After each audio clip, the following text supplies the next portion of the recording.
Student मैं अतुल धाकड़ आज के इस वीडियो लेक्चर में मटेरियल टेक्नोलॉजी सब्जेक्ट के एक और मोस्ट इंपोर्टेंट टॉपिक को डिस्कस करने जा रहा हूं जिसका नाम है फेस सेंट्रिक क्यूबिक स्ट्रक्चर।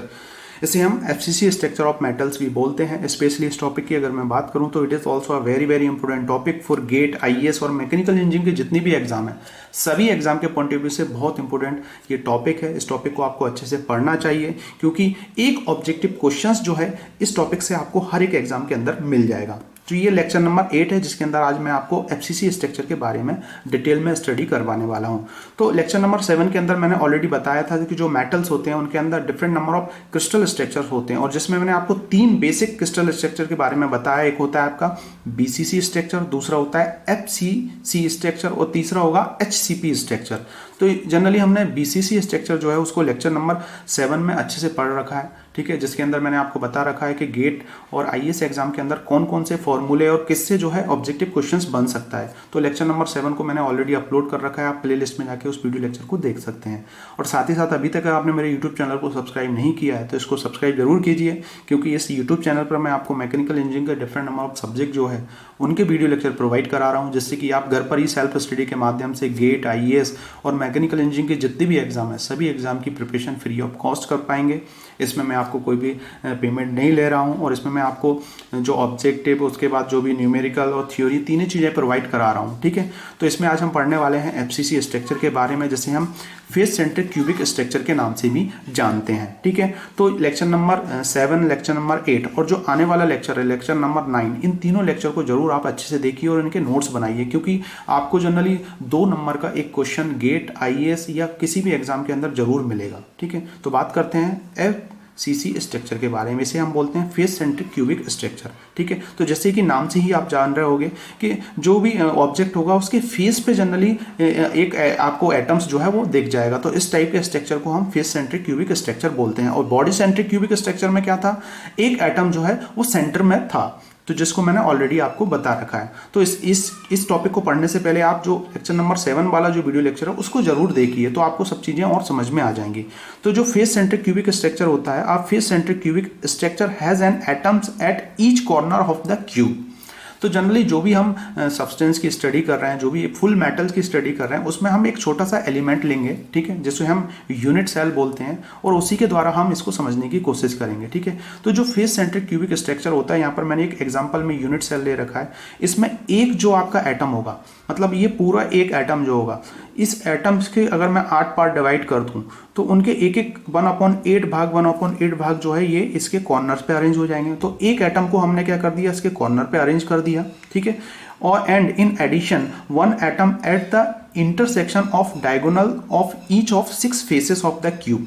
और उसके बाद जो 3 एटम्स होंगे वो इसकी जो फेसेस होंगी, है ना, 6 फेसेस होंगी इस क्यूब के अंदर, तो उन 6 फेसेस के जो क्यूब्स हैं उसमें अरेंज हो जाएगा, ठीक है। आधा आधा पोर्शन जो है इसमें अरेंज हो जाएगा, ठीक है। तो इसमें अगर हम देखें तो इसमें टोटल नंबर ऑफ जो एटम्स होंगे वो 4 एटम्स होंगे। तो कैसे होंगे टोटल नंबर ऑफ 4 एटम्स, तो 8 atoms at the corner, 8 atoms जो है वो कॉर्नर होंगे जो कि 1/8 भाग होगा, मतलब एक एटम का, पूरे फुल एटम का 1/8 भाग होगा। तो इसलिए हमने उसके 8 टुकड़े, जो 8 पीसेस हैं वो यहाँ पे कर दिए, लेकिन एटम्स जो है वो एक ही होगा।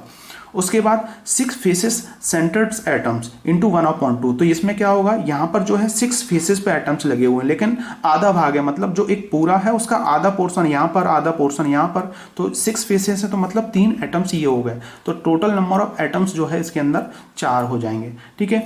तो this show that FCC structure is more densely packed than the BCC structure. It is also a very important line, जो कि क्या बता रहा है आपको, ये बता रहा है कि जो एफसीसी स्ट्रक्चर होगा वो मोर डेंस होगा, है ना, क्योंकि इसके अंदर जो ये मॉलिक्यूल्स हैं, जो एटम्स हैं, वो थोड़े से ज्यादा अरेंज हैं, ठीक है। फेस पे भी अरेंज है, वहां पे सिर्फ सेंटर में अरेंज था, यहाँ पर जो है फेस पे भी हमने अरेंज कर दिया। तो यहाँ पर मैंने आपको इसका एक फ्रंट फेस भी बता रखा है, यहाँ पर आप देख पा रहे होंगे एक एटम यहाँ पे अरेंज है, बाकी जो एटम्स हैं वो इस टाइप से अरेंज है। तो ये एक फेस के लिए मैंने बता रखा है, आप इसको फुल मत समझिएगा, ठीक है, क्योंकि इससे पहले वाले वीडियो लेक्चर में मैंने आपको बता रखा था, ऐसे ही एग्जाम्पल था, लेकिन उसमें मैं सेंटर में बता रखा था, ये फेस में है। तो ये पूरा एक जो आपका एटम है उसका आधा भाग यहाँ पर लगा हुआ है, आधा इधर फेस में, आधा इधर फेस में, आधा इधर फेस में। तो टोटल जो है 6 फेसेस सेंटर्स एटम इंटू 1/2 आधा भाग, तो जिससे 3 एटम्स हो गए। और 8 एटम्स जो है उनके टुकड़े यहाँ पर लगे हुए हैं जो कि 1/8 भाग है, जो कि 1 एटम। तो 1 एटम ये, 3 एटम ये, टोटल नंबर ऑफ 4 हो गए, जो कि मोर डेंस होगा in compare to BCC structure. अब इसकी हम अगर स्टडी करें, इसमें हम आर निकालेंगे जो कि एटॉमिक रेडियस है। तो कैसे निकालेंगे, सेम टू सेम वही चीज़ हम करेंगे। यहाँ पर एक फेस ले लेंगे, ठीक है, और यहाँ पर ये आप देख रहे होगे, ये यहाँ से यहाँ तक की डिस्टेंस ये होगी आर, ये हो जाएगी 2r और ये r, तो टोटल 4r होती है, ठीक है। तो अगर हम r की वैल्यू निकाल लें तो ये पूरे 4r की वैल्यू निकाल सकते हैं। ac की वैल्यू हम निकाल सकते हैं। a जो है ये क्या है, लेटिस कांस्टेंट, तो इसकी भी वैल्यू हम निकाल सकते हैं, ठीक है। तो यहाँ पर जो है हमने ये ट्रायंगल यहाँ पे ले लिया है और इसकी मदद से जो है हम r और a की वैल्यू निकालेंगे, जैसा कि हमने बीसीसी स्ट्रक्चर के अंदर समझा था। तो होप आपको ये समझ में आ गया होगा। इस टाइप के स्ट्रक्चर एफसीसी स्ट्रक्चर आपको copper, silver, gold, calcium, aluminium, lead, इन सब में मिल जाएगा। It is also very important line. ये लाइन भी कभी कभी पूछ लेता है आपको ऑब्जेक्टिव प्रॉब्लम्स में, है ना। तो आपको ये बोल देगा कि एफसीसी स्ट्रक्चर किस मटेरियल्स के अंदर होता है। तो अगर आपको मालूम होगा तभी आप टिक कर पाएंगे। उसके बाद एक क्वेश्चन यहाँ से भी पुट होगा कि जो आपका एफसीसी स्ट्रक्चर होता है उसके अंदर टोटल एटम्स कितने होते हैं, तो 4 एटम्स होते हैं। उसके बाद ये भी पूछेगा कि एटम्स का अरेंजमेंट किस टाइप से होता है, तो 6 फेसेस सेंटर्स होते हैं जो कि 1/2 मतलब 3 एटम्स ऐसे होते हैं और 8 एटम्स जो है वो कॉर्नर पे होते हैं। तो यहाँ से जो है एक क्वेश्चन इससे, एक क्वेश्चन इससे, एक क्वेश्चन आपका इससे भी बनेगा। तो 2-3 क्वेश्चन तो यहाँ पे ही बन रहे हैं ऑब्जेक्टिव, जो कि गेट आईएएस एग्जाम के अंदर आ जाएंगे और यही क्वेश्चन जो है पूछे जाते हैं। अब हम बात करेंगे इसमें आर की वैल्यू जो है निकालेंगे, जैसे कि हमने पिछले वीडियो लेक्चर में ऑलरेडी ये सब चीज़ें डिस्क्राइब कर रखी हैं। ए सी जो है ये हम पाइथागोरस प्रमेय यहाँ पे लगाएंगे, A C square equal to A B, ठीक है, और बी सी स्क्वायर। तो यहाँ पर ए सी क्या है 4r, ये ए स्क्वायर तो 16r square equal to 2a square. तो आर स्क्वायर ये इस टाइप से कैलकुलेशन करोगे तो आर की वैल्यू ये आ जाएगी। It is also a very important formula जो कि डायरेक्ट आपके किसी भी एग्जाम में पूछ लेगा कि आर जो है ये क्या है, एटॉमिक रेडियस, जो कि है a/a/4, ठीक है। तो यहाँ से जो है इसकी वैल्यू जो है आप निकाल सकते हैं। और उसके बाद यहाँ पर आप देख रहे होगे a = 4r/√2। तो यहाँ से भी जो है आपकी इसकी वैल्यू निकाल के यहाँ पर आप कर सकते हैं। तो यहाँ पर जनरली थोड़ा सा करेक्शन कर लीजिएगा, यहाँ पर जो है ये इस टाइप से ये होगा, ठीक है, इसका करेक्शन आप कर लीजिएगा, मैंने गलती कर दी थी। और यहाँ से ये पूरा जो है ये इसका फॉर्मूला निकल के आ जाएगा। ए मैंने इधर कर रखा है, ये 4r और √a/2 है ना। तो यहाँ पर अब एटॉमिक पैकिंग फैक्टर क्या होता है, तो एटॉमिक पैकिंग फैक्टर का फॉर्मूला ऑलरेडी मैंने अच्छे से एक्सप्लेन कर रखा है। तो यहाँ पर एटॉमिक पैकिंग फैक्टर जो है ये 4 क्या होगा, ये हमें बताएगा जो आपका ये टोटल नंबर ऑफ एटम्स हैं वो। तो यहाँ पर कितने हैं, 4 हैं। अगर हम एफसीसी के अंदर बात करते तो यहाँ पर 2 थे। ये क्या है, टोटल ये है आपका यूनिट सेल का जो वॉल्यूम है वो, एक यूनिट सेल का 4/3 πr3, और ये पूरे यूनिट सेल का वॉल्यूम है ए तीनों तरफ से, है ना। तो यहाँ से इसका कैलकुलेशन करेंगे। तो जब भी आप कैलकुलेट करोगे तो π/3√2 ये डायरेक्ट भी पूछ लेता है एटॉमिक पैकिंग फैक्टर का फॉर्मूला। और इसमें अगर हम कैलकुलेशन करें atomic packing factor for FCC structure तो 0.74 होता है, और जो आपका बीसीसी स्ट्रक्चर होता है उसमें 0.64 होता है। तो ये बहुत बार पूछा गया है, ये क्वेश्चन भी आपसे बहुत बार पूछा गया है कि एटॉमिक पैकिंग फैक्टर की वैल्यू बताइए। तो ये पूरा मैंने आपको डिटेल में बता रखा है, इसका फॉर्मूला भी मैंने डिटेल में एक्सप्लेन कर रखा है लेक्चर नंबर 7 के अंदर।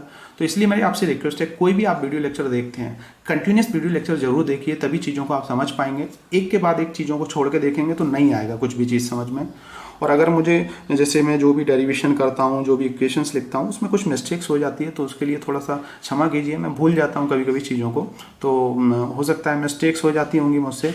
तो होप आपको ये समझ में आ गया होगा एफसीसी स्ट्रक्चर में मेनली आपको क्या क्या चीज़ें पढ़ना है। मैं एक बार आपको दोबारा बता देता हूँ। देखो, सबसे पहले तो आपको ये ध्यान रखना है कि कहाँ कैसे अरेंजमेंट होता है एटम्स, कहाँ कहाँ कौन से मटेरियल में आपको मिलेगा।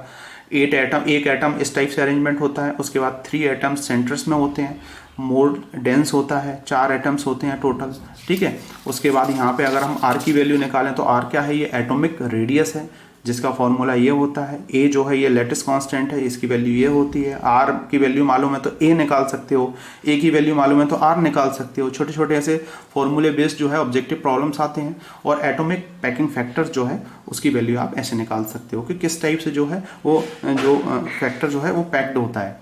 तो इन सब की वैल्यू आप इस टाइप से निकाल के इनका कैलकुलेशन कर सकते हो। होप आपने ये वीडियो लेक्चर एंजॉय किया होगा। अगले वीडियो लेक्चर में मैं आपको HCP स्ट्रक्चर जो है उसके बारे में स्टडी दूंगा। तो मेरी आपसे रिक्वेस्ट है, ये लेक्चर नंबर 7, लेक्चर नंबर 8 और लेक्चर नंबर 9 जो आने वाला लेक्चर नंबर है, इन तीनों लेक्चर को अच्छे से पढ़िए, क्योंकि गेट, IAS और जितनी भी एग्जाम है सभी एग्जाम के अंदर इससे आपको जो है 100% मैं यहाँ के लिख के दे देता हूँ कि 2 से 4 नंबर के क्वेश्चंस आपको बैठेंगे। इंटरव्यू में भी ये बहुत बार पूछ लिया जाता है। तो thank you for watching this video lecture. मिलते हैं नेक्स्ट वीडियो लेक्चर में HCP स्ट्रक्चर के साथ, जो कि मैं आपको मटेरियल टेक्नोलॉजी सब्जेक्ट पढ़ा रहा हूँ, और इसमें मैं यूनिट 1 जो है उसको अभी मैंने कंटिन्यूस कर दिया है। ये लेक्चर नंबर हमारा 8 है। अभी तक मैंने लेक्चर नंबर 8 तक जो है अपलोड कर रखे हैं, तो आप प्लेलिस्ट में जाके उन वीडियो लेक्चर को देख सकते हैं।